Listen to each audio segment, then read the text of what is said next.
Warga Desa Banyu Urip Kecamatan Gerung mengeluh, sampah pasar Tempos menumpuk dan berbau busuk. Banyu Urip, NTB. Global Investigasi Newscom tanggal 9 Februari tahun 2021. Warga masyarakat Desa Tempos Kecamatan Gerung Kabupaten Lombok Barat Nusa Tenggara Barat mengeluh dengan keberadaan sampah yang berserakan, menumpuk, berbau busuk mengganggu pemandangan dan kesehatan di Pasar Tempos.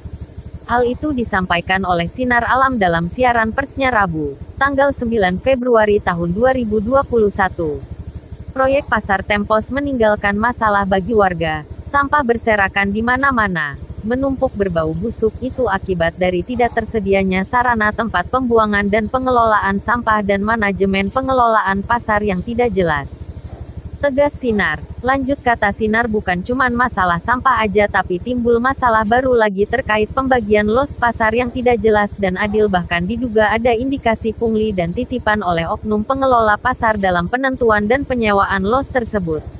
Bebernya, salah seorang penjual di Pasar Tempos inisial HJ menuturkan ke awak media bahwa benar ada pembayaran yang ditarik oleh oknum pengelola pasar berkisar antara Rp1 sampai 4 juta per los kepada para pedagang dengan alasan untuk tanda jadi sewa los, namun tidak disertai bukti kwitansi penerimaannya.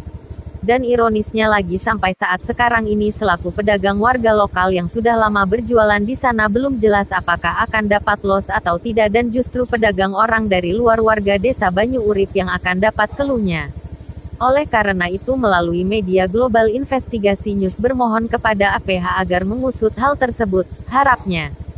Sementara itu, Idam Pelaksana Tugas Kades Desa Banyu Urip yang dikonfirmasi awak media via WA menjelaskan terkait dengan adanya dugaan pungli di pasar, selaku Pemdes tidak tahu menahu, karena pengelolaan pasar tersebut menjadi kewenangan Kabupaten Lobar bukan kewenangan desa, dan sampai saat ini dari Pemdes tidak tahu menahu bagaimana sistem manajemen pengelolaannya dan berapa persen hasilnya ke Desa Banyu Urip, tulisnya.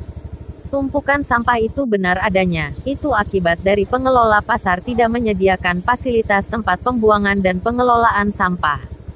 Dan selaku Pemdes sudah diusulkan kepada pihak terkait agar segera diatasi, namun sayang hingga hari ini belum ada tanggapannya, kata Idam. Sementara itu, Muhazzam, kepala pasar yang ditemui di Kuripan Utara, menuturkan bahwa terkait adanya tumpukan sampah, selaku kepala pasar membenarkan bahwa itu fakta dan tidak bisa berbuat banyak disebabkan lokasi pasar yang sempit, tidak ada lokasi di sekitar tempat membuang dan membakarnya, dan tidak memiliki armada, alat angkut sampah untuk membuangnya ke TPS.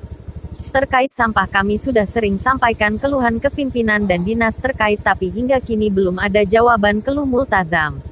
Lanjut kata Mihazam, uang yang ditarik dari warga itu bukan uang pungli tapi melainkan uang sebagai jaminan atas keseriusan hendak menyewa toko. Jika besok sudah pasti dapat toko, maka uang tersebut langsung akan jadi uang muka biaya penyewaan toko. Akan tetapi jika tidak dapat toko, maka uangnya akan dikembalikan. Hal itu dilakukan karena jumlah toko yang tidak sebanding dengan jumlah pemohon, di mana jumlah toko yang dibangun hanya 9 unit sedangkan jumlah pemohon sudah 13 orang, ungkapnya. MST.